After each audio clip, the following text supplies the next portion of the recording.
राधे राधे दोस्तों। आज हम आप सभी के लिए लेकर आए हैं बेलपत्र की विशेषता क्या है जो हम सोमवार को भगवान शिव को अर्पित करते हैं। उसका विशेष महत्व क्या है। भगवान शिव की पूजा में बेलपत्र यानी बेलपत्र का विशेष महत्व है। महादेव एक बेलपत्र अर्पण करने से ही प्रसन्न हो जाते हैं, इसीलिए तो उन्हें आशुतोष भी कहा जाता है। बिल तथा श्रीफल नाम से प्रसिद्ध यह फल बहुत ही काम का है। जिस पेड़ पर लगता है वह शिव द्रुम कहलाता है। बिल का पेड़ संपन्नता का प्रतीक है, बहुत ही पवित्र और समृद्धि देने वाला है। बेल के पत्ते शंकर जी का आहार माने गए हैं, इसीलिए भक्त लोग बड़ी श्रद्धा से इन्हें महादेव के ऊपर चढ़ाते हैं। शिव जी की पूजा के लिए बेलपत्र बहुत ही जरूरी माना जाता है। शिव भक्तों का विश्वास है त्रिनेत्र स्वरूप ये तीनों पत्ते शिव के तीनों नेत्रों को विशेष प्रिय हैं। भांग, धतूरा और बेलपत्र से प्रसन्न होने वाले केवल शिव ही हैं। शिवरात्रि के अवसर पर बेलपत्रों से विशेष रूप से भगवान शिव की पूजा की जाती है। 3 पत्तियों वाले बेलपत्र आसानी से उपलब्ध हो जाते हैं, किंतु कुछ ऐसे बेलपत्र होते हैं जो दुर्लभ पर चमत्कारिक और अद्भुत होते हैं।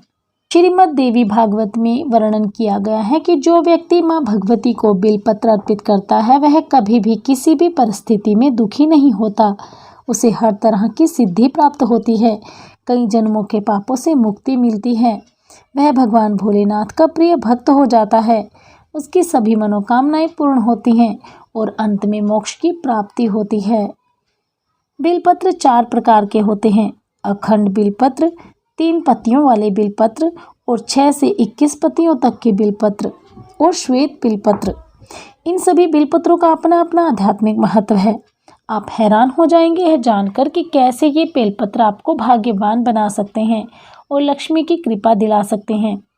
अखंड बेलपत्र अपने आप में ही लक्ष्मी सिद्ध है। एक मुखी रुद्राक्ष के समान ही इसका अपना विशेष महत्व है। यह वास्तु दोष का निवारण करता है। इसे गले में रखकर नित्य पूजन करने से व्यापार में चौमुखी विकास होता है। 3 पत्तियों वाला बेलपत्र 3 गणों से युक्त होने के कारण भगवान शिव को अति प्रिय है। इसके साथ ही यदि एक फूल धतूरे का चढ़ा दिया जाए तो फलों में बहुत ही वृद्धि होती है। इस तरह के बेलपत्र अर्पित करने से भक्त को धर्म, अर्थ, काम और मोक्ष की प्राप्ति होती है। भगवान आशुतोष त्रिपुरारी भंडारी सबका भंडार भर देते हैं। आप भी फूल चढ़ाकर इसका चमत्कार स्वयं देख सकते हैं और सिद्धि प्राप्त कर सकते हैं। 3 पत्तियों वाले बेलपत्र में अखंड बेलपत्र भी प्राप्त हो जाते हैं। कभी कभी एक ही वृक्ष पर 4, 5, 6 पत्तियों वाले बेलपत्र भी पाए जाते हैं, परंतु ये बहुत ही दुर्लभ है। 6 से लेकर 21 पत्तियों वाले बेलपत्र ये नेपाल में पाए जाते हैं, पर भारत में भी दक्षिण में कहीं कहीं मिलते हैं। जिस तरह रुद्राक्ष कई मुखों वाले होते हैं, इसी तरह बेलपत्र भी कई पत्तियों वाले होते हैं। श्वेत बेलपत्र जिस तरह सफ़ेद सांप, सफ़ेद टांग, सफ़ेद आँख, सफ़ेद दुर्वा आदि होते हैं, उसी प्रकार सफ़ेद बेलपत्र भी होते हैं। यह प्रकृति की अनमोल देन है। इस बेलपत्र के पूरे पेड़ पर श्वेत पत्ते होते हैं। इसमें हरी पत्तियां नहीं होती। इन्हें भगवान शंकर को अर्पित करने का विशेष महत्व है। बेल वृक्ष की उत्पत्ति के संबंध में स्कंद पुराण में कहा गया है कि एक बार देवी पार्वती ने अपने ललाट से पसीना पोंछकर फेंका, जिसकी कुछ बूंदें मंदार पर्वत पर गिरी, जिससे बेल वृक्ष उत्पन्न हुआ। इस वृक्ष की जड़ों में गिरिजा, तना में महेश्वरी, शाखाओं में दक्षायनी और पत्तियों में पार्वती, फूलों में गौरी का वास माना जाता है। बेलपत्र तोड़ने का मंत्र होता है। बेलपत्र को सोच विचार कर ही तोड़ना चाहिए। पत्ते तोड़ने से पहले मंत्र अवश्य बोलना चाहिए।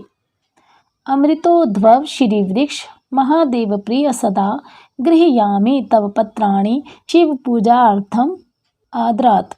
इसका अर्थ है अमृत से उत्पन्न सौंदर्य व ऐश्वर्यपूर्ण वृक्ष महादेव को हमेशा प्रिय हैं। भगवान शिव की पूजा के लिए हे वृक्ष मैं तुम्हारे पत्र तोड़ता हूँ। बेलपत्तियाँ कब नहीं तोड़नी चाहिए। विशेष दिन या पर्वों के अवसर पर बेल के पेड़ की पत्तियां तोड़नी मना है। शास्त्रों के अनुसार इनकी पत्तियां इन दिनों में नहीं तोड़नी चाहिए। जैसे सोमवार के दिन यदि चतुर्थी हो, अष्टमी हो, नवमी हो, चतुर्दशी हो और अमावस्या की तिथियों को, संक्रांति के पर्व पर इन पत्तियों को नहीं तोड़ना चाहिए। अब हम आपको बता दें कि क्या चढ़ाया गया बिलपत्र फिर से चढ़ा सकते हैं। शास्त्रों में विशेष दिनों पर बिलपत्र चढ़ाने से मना किया गया है। तो यह भी कहा गया है कि इन दिनों में चढ़ाया गया बिलपत्र धोकर पुनः चढ़ा सकते हैं। अगर भगवान शिव को अर्पित करने के लिए नया बिलपत्र न हो तो चढ़ाए गए पत्रों को बार बार धोकर चढ़ा सकते हैं। बिल के वृक्ष की पूजा भी की जाती है। इसके पूजन का विशेष महत्व है।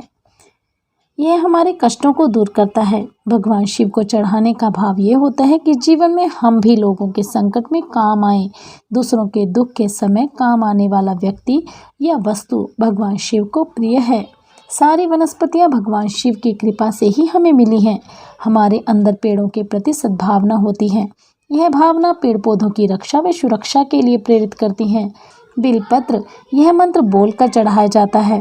त्रिदलम त्रिगुणाकारम त्रिनेत्रम च त्रिधायुतम त्रिजन्म पाप संहारम बिलपत्रम शिवार्पणम। इसका अर्थ यह है, 3 गुण, 3 नेत्र, त्रिशूल धारण करने वाले और 3 जन्मों के पाप को संहार करने वाले हे शिव जी, आपको त्रिदल बिलपत्र अर्पित करता हूँ। बिलपत्र विभिन्न रोगों की कारगर दवा भी है। बिल के पत्ते ही नहीं बल्कि विभिन्न अंग दवा के रूप में भी उपयोग किए जाते हैं। पीलिया, सूजन, कब्ज, अतिसार, शारीरिक दाह, हृदय की घबराहट, निद्रा, मानसिक तनाव, श्वेत प्रदर, रक्त प्रदर, आँखों में दर्द, रक्त विकार आदि रोगों में बिल के विभिन्न अंग उपयोगी होते हैं। इसके पत्तों को पानी में पकाकर उस पानी से किसी भी तरह के जख्म को धोकर उस पर ताजे पत्ते पीसकर बांध देने से वह जल्दी ठीक हो जाता है। बोलिए शिव शंकर भोलेनाथ की जय। हर हर महादेव। तो कैसी लगी आपको हमारे द्वारा दी गई जानकारी? हमें कमेंट बॉक्स में कमेंट करके अवश्य बताइएगा। यदि आपको कहानी पसंद आई हो तो हमारी वीडियो को लाइक अवश्य करें। और भी ऐसी ही धार्मिक कहानियाँ और उनसे जुड़ी जानकारियाँ प्राप्त करने के लिए हमारे चैनल को सब्सक्राइब करें। हमारी सभी वीडियो की अपडेट आपको प्राप्त होती रहे, इसलिए बेल आइकन अवश्य दबाएं और हमारे द्वारा दी गई जानकारियों और कथाओं को आगे शेयर कर हमारा उत्साह अवश्य बढ़ाएं। बहुत बहुत धन्यवाद।